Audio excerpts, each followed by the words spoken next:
কখনো কখনো মনে হয় 14 গোষ্ঠী উদ্ধার করে দিই, নিজের লয় অন্যজনার।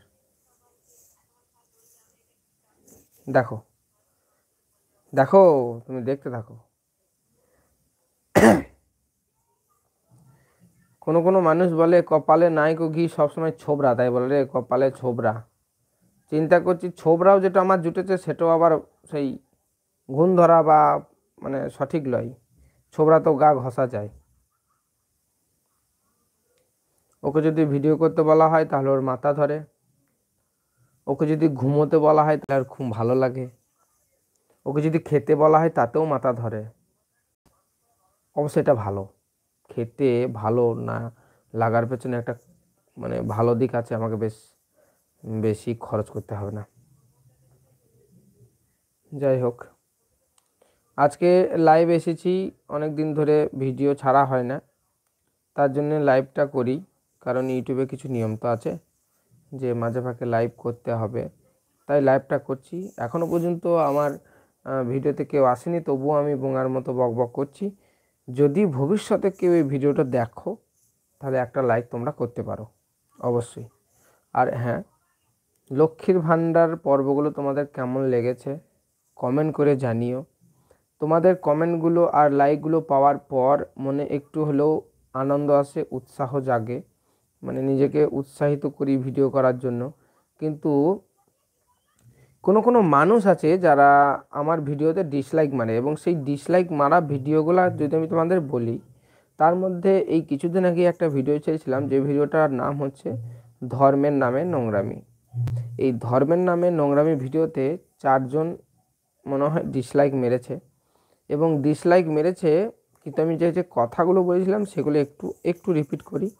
আমি জাস্ট বলেছিলাম যে রাস্তায় রাস্তায় মহাদেব সেজে বেড়ায়, রাস্তায় রাস্তায় সবাই মা তারা সেজে বেড়ায়, মা কালী সেজে বেড়ায়, রিলস বানায়, ইন্টারনেটে রিলস বানায়, এবং রিলস বানিয়ে অন্য মানে অনেক অভদ্র আচরণও করে ঠাকুর দেবদেবতাদের নিয়ে। এমনকি ইনস্টাগ্রামে কিছু রিলস ভাইরাল হয়েছিল, তার মধ্যে একটা রিলস হচ্ছে মা কালীর জিহ্বাতে মদ ঢেলে দিয়ে সেই মদটা একটা পাত্রে রেখে পরে সে প্রসাদ হিসেবে পান করবে আর কি। তো এরকম ধরনের ভিডিও বানিয়ে আমাদের সনাতন ধর্মকে কি কোনো রকমভাবে বড় করা হচ্ছে না, এটাতে সনাতন ধর্মকে কলঙ্কিত করা হচ্ছে। তাই আমি বলেছিলাম যে এরকম ধরনের না করে মন্দিরের দেবদেবীদের সম্মান করো, পূজা করো, আর ঘরের মা বাবাকে ভগবান ভেবে পূজা করো, সম্মান করো, তাদের দেখভাল করো। তো এতেও আমাকে যে 3 জন ডিসলাইক মেরেছে, 3 বা 4 জন, আমি তাদের উদ্দেশ্যে বলি যে লাইক বাটন ঠিক এইরকম ধরনের দেখতে হয়। তোমাদের কি ঠিক এইরকম ধরনের লাইক বাটন দেখতে লাগে? মানে তোমরা কি সত্যিই যারা মানে যারা যারা ডিসলাইক মেরেছো তোমরা কি সত্যিই জানো না যে লাইক কীভাবে দিতে হয়, না তোমরা ইচ্ছা করে ডিসলাইক মেরেছো, না তোমাদের আমার কথাগুলো ভালো লাগেনি বা যুক্তিসঙ্গত লাগেনি? আমি এটা এখনও বুঝতে পারিনি যে কেন এরকম ডিসলাইক তোমরা মেরেছো। আমার ভিডিওগুলোর মধ্যে যে কথাগুলো ছিল সেই কথাগুলোর মধ্যে কোনটা অযৌক্তিক ছিল সেটা তোমরা কমেন্টে জানালেই পারতে। ডিসলাইক মেরে দিয়ে তারপর তোমরা বলতে যে এই জায়গাটা আমার ভালো লাগেনি বা এই জায়গাটা সঠিক নয় বা তুমি ভুল কথা বলেছো, কিন্তু তোমরা এই ধরনের কথাও বলনি, শুধুমাত্র ডিসলাইক মেরে দিয়েছো। তার মানে কি বোঝাতে? তোমরা ডিসলাইক মেরেছো মানে তোমরা নিশ্চয়ই আমার ভিডিও দেখার পর তোমাদের মনে একটু হলেও জ্বলন হয়েছে যে এই যে কথাগুলো বলছে সেগুলো ঠিক বটে, এবং সেগুলো নিশ্চয়ই তোমাদের সাথে মিলে গেছে, যে কারণে তোমরা 3 জন ডিসলাইক মেরেছো। এরপরে আমি আরও একটা ভিডিও বানিয়েছিলাম যেগুলো মা দুর্গা সেজে, হ্যাঁ, ব্লাউজ না পরে মা দুর্গা সেজে যে ভিডিওগুলো রিলসগুলো বানানো হয় ওই আগমনী গান দিয়ে, তাতে হিন্দু ধর্মকে কিভাবে ছোট করা হয়, এই সবগুলো নিয়ে আমি ভিডিও বানাই।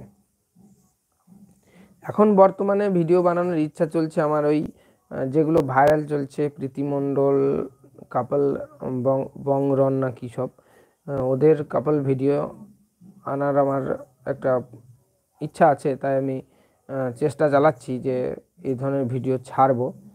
কিন্তু এই ধরনের ভিডিওতে আমার কেমন ভিউজ আসবে আমি ঠিক জানি না, কিন্তু আমি যে ভিডিওতে যে কথাগুলো বলবো সেই কথাগুলো সবার ভালো নাও লাগতে পারে, কারণ ওই ভিডিওগুলোতে যে কথাগুলো বলবো সেগুলো হয়তো তাদের বিপক্ষে যাবে, তার ফলে তাদের ফ্যানগুলো আমাকে ডিসলাইক মারবে। কিন্তু আমার কথাগুলো যদি সত্যিভাবে মানে সত্যি করে ভেবে দেখে তাহলে এটা বুঝতে পারবে যে আমি কথাগুলোর ভেতরে কোনো অযৌক্তিক কথাবার্তা বলিনি।